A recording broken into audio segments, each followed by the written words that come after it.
রাজধানী মোহাম্মদপুর এলাকায় আওয়ামী লীগের সাধারণ সম্পাদক ওবায়দুল কাদেরকে গণধোলাই দিয়ে আইনশৃঙ্খলা বাহিনীর কাছে সোপর্দ করেছে এলাকাবাসী। দেয় গণধোলাই। উনার যে খাট, ঘরের মধ্যে সেগুন কাঠ, তাই না? ওই খাটে ঘুমায়, কোটি টাকার খাটে ঘুমায়, আর যেখানে ফ্লোরে হয়তো বা জাজি কিছু একটা দিতে পারে না, দেয় নাই। ধন্যবাদ ডক্টর মোহাম্মদ ইউনূস সাহেবকে। এই জিনিসটা এই মুহূর্তে খুবই দরকার ছিল। আমিও চাই যে ইটস টাইম টু অ্যাকশন। আর গুনে গুনে মাত্র 2 দিন এটার জন্য অনুমতি দিয়ে দিয়েছেন ডক্টর মোহাম্মদ ইউনূসের যে সরকার আছে। রাইজিং গ্যাংস্টার কান্ট্রি হচ্ছে যেটা দরকার, কারণ মাইরের উপর ওষুধ নাই, এই থিওরি এখন থেকে আনতে হবে। প্রিয় দর্শক, মোহাম্মদপুর ওবায়দুল কাদের সাহেবকে গণধোলাই দিয়ে গ্রেপ্তার করেছে এমনটি খবর এসেছে। ওবায়দুল কাদের তাহলে কি তিনি ধরা খেয়েছেন? তিনি কি ফেঁসে গিয়েছেন? পালাবে না বলে সে কিন্তু পালায়ন করে অনেক দিন পর্যন্ত কাটিয়েছে। অর্থাৎ পালাবো না যে বলেছে, তার ভিতরে পালানোর যে প্ল্যান ছিল সেটা কিন্তু আমরা এখন বুঝতে পেরেছি। প্রিয় দর্শক, ওবায়দুল কাদের সাহেবকে নিয়ে আপনার মতামত এবং এই ভিডিওতে গুরুত্বপূর্ণ কিছু তথ্য দিব, তাই না টেনে শেষ পর্যন্ত দেখতে দেখো। সাথে সবাই পরিচিত আছেন। কথা বলছি যে আওয়ামী লীগের আত্মগোপনে চলে যাওয়া অনেক মামলার আসামিরা, এদেরকে ধরার জন্য ডক্টর ইউনূস সরকার একটা নতুন পরিকল্পনা নিয়েছে। ডেভিল হান্টে যেগুলো প্রকাশ্যে আছে, ডেভিল হান্ট আওয়ামী লীগের বিরুদ্ধে চলছে, আর 2-1% হয়তো অন্যান্য অপরাধীরা এখানে কানেক্ট হচ্ছেন। বাট যারা আত্মগোপনে চলে গেছেন, যাদের বিরুদ্ধে ভুয়া মামলা হোক সঠিক মামলা হোক, অনেক মামলা হয়ে গেছে, তাদেরকে ধরার জন্য নতুন এক পদ্ধতি অ্যাপ্লাই করেছে সরকার। তবে এখন বর্তমানে দেশের যে অরাজক পরিস্থিতি, সরকার মনে করছে এটার পেছনে আওয়ামী লীগ দায়ী। অর্থ, পেশি শক্তি, ষড়যন্ত্র, পরিকল্পনা, আর এগুলাকে ইমপ্লিমেন্ট অথবা বাস্তবায়ন করার জন্য আরেকটা সেক্টর কাজ করে যাচ্ছে। সো প্ল্যানারদেরকে অথবা যারা এখানে ইনভেস্টর আছেন অথবা যারা মূল মাথাগুলো আছেন, গণহারে সবাইকে এবার গ্রেপ্তারের জন্য আপনার যে টোপ ফেলছে সেটা আদালতে কেমনে?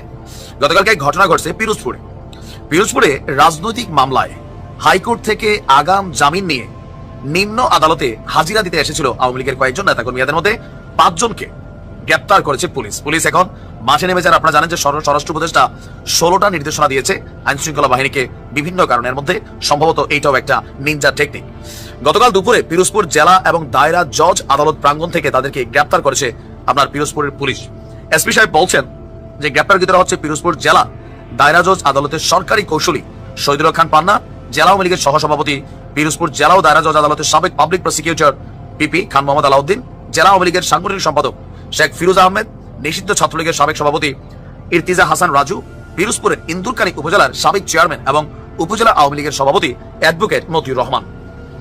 পুলিশ বলছে যে আসামিরা প্রথমে উচ্চ আদালত থেকে জামিন নিয়েছিল, আগাম জামিন। এরপরে তাদের যত হাজিরা দিতে হবে, সেই জন্য দুপুরে পিরোজপুর জেলা এবং দায়রা জজ আদালতে রাজনৈতিক মামলায় হাইকোর্ট থেকে আগাম জামিন নিয়ে নিম্ন আদালতে হাজিরার জন্য আসেন। আর পুলিশের কাছে আদালত সূত্রে হোক যেমনি হোক তথ্য ছিল, এজন্য তারা সেখানে অপেক্ষমান ছিলেন যে কখন তারা আসবে। এই সময় হাজিরা দিয়া যখন তারা বের হইতে গেছে, তো যেই মামলাটায় জামিন নিতে আসছে এটা জামিন হয়েছে, কিন্তু একজনের নামে তো একটা মামলা না, এই মুহূর্তে 2-4-10টা অথবা কারো নামে শতাধিক মামলাও হয়ে গেছে। এখন একটাতে না জামিন নিয়েছেন, বাকিগুলা ওইগুলা অ্যারেস্টের জন্য এনাফ। আদালতের গেট থেকে তাদেরকে গ্রেপ্তার করে তুলে নিয়েছে পুলিশ, এবং বলা হচ্ছে যে তাদের বিরুদ্ধে একাধিক মামলা থাকায় আদালত প্রাঙ্গণ থেকে 5 জনকে আটক করা হয়েছে। গ্রেপ্তারি প্রণাভুক্ত একজন ছিল এবং বাকি 4 জন একটি নাশকতার মামলায় সংশ্লিষ্ট আসামি ছিল।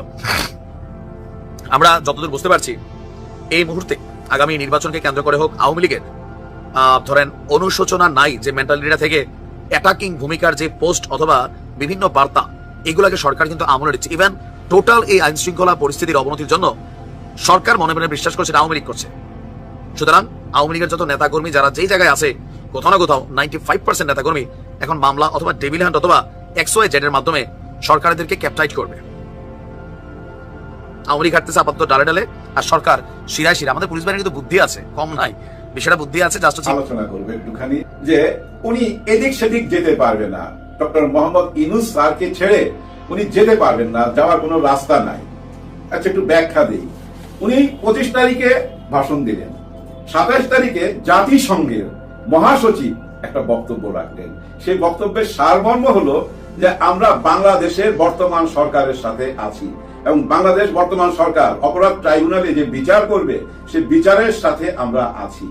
এবং বক্তব্যের শেষের দিকে একটা সুন্দর কথা বলছে যে বাংলাদেশের আর্মিরা জাতিসংঘের শান্তি বাহিনীতে খুবই ভালো কাজ করতেছে, সুনামের সহকারে কাজ করতেছে।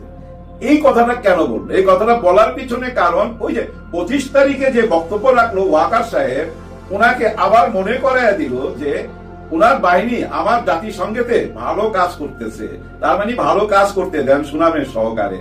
আর আমরা বাংলাদেশ সরকারের সাথে আছি, এবং বাংলাদেশ সরকার মানে ডক্টর মোহাম্মদ ইউনূস স্যার যে বিচারটা করতে চাচ্ছে, এই বিচারের সহায়তা করব আমরা। এই বক্তব্যটা উনি কবে দিচ্ছেন? 27শে ফেব্রুয়ারি, মানে 25শে ফেব্রুয়ারি ওয়াকার সাহেবের বক্তব্যের দুদিন পর। এর মধ্যে আরো সুসংবাদ আছে। জাতিসংঘের স্থানীয় যে দপ্তর আছে, সে দপ্তর থেকে দুইজন গতকাল ডক্টর মোহাম্মদ ইউনূস স্যারের সাথে দেখা করছেন। এর মধ্যে একজনের নাম উমা খান, আরেকজনের নাম আমি জানি না। এই দুইজন দেখা করার পর ডক্টর মোহাম্মদ ইউনূস স্যার অনেকগুলো পয়েন্টের মধ্যে, মানে বিচারের, এর মধ্যে আরেকটা হত্যাকাণ্ড তুলে আনছে।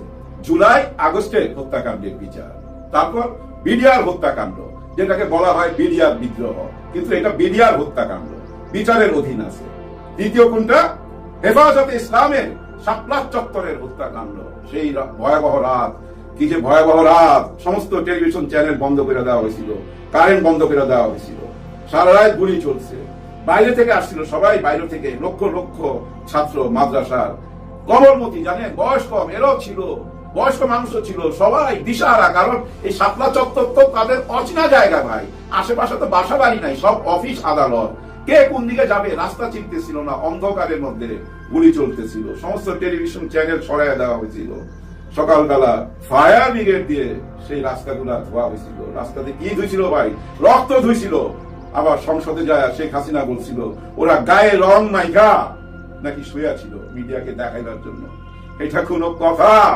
যাই হোক, এই তিনটা হত্যাকাণ্ড আমরা জানি। 4 নম্বর হত্যাকাণ্ড আছে ভাই, আমরা ভুলে গেলেই হবে না।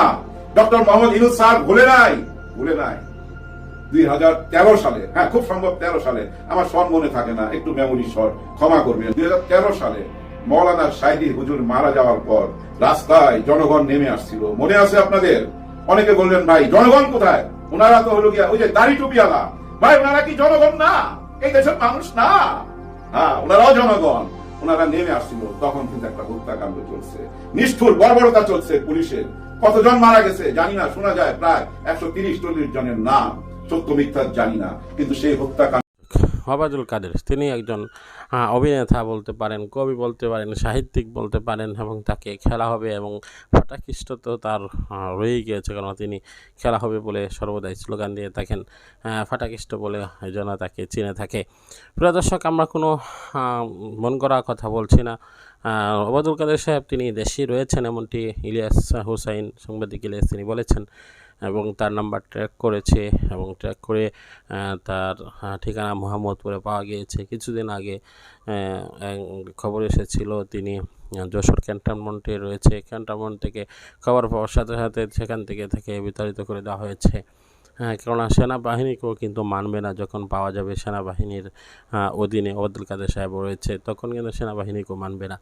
আর এর জন্য কিন্তু তাকে সেনাবাহিনী ক্যাম্পে থেকেও সরিয়ে দেওয়া হয়েছে। তিনি পরিশেষে আত্মগোপনে রয়েছেন, ছদ্মবেশে হয়তো রয়েছেন, মানুষের মাঝে রয়েছেন, কিন্তু কেউ হয়তো বা তাকে চিনছে না, এবং তিনি হয়তো তওবা করেছেন আর কোনোদিন রাজনীতি করবেন না, আর এর জন্য তিনি ছদ্মবেশে রয়েছেন। প্রিয় দর্শক, সম্পূর্ণ বিষয়গুলো আপনাদের মাঝে রেখে গেলাম, অবশ্যই মন্তব্য করবেন। পরবর্তী ভিডিও পাওয়ার জন্য সাবস্ক্রাইব করে নেবেন।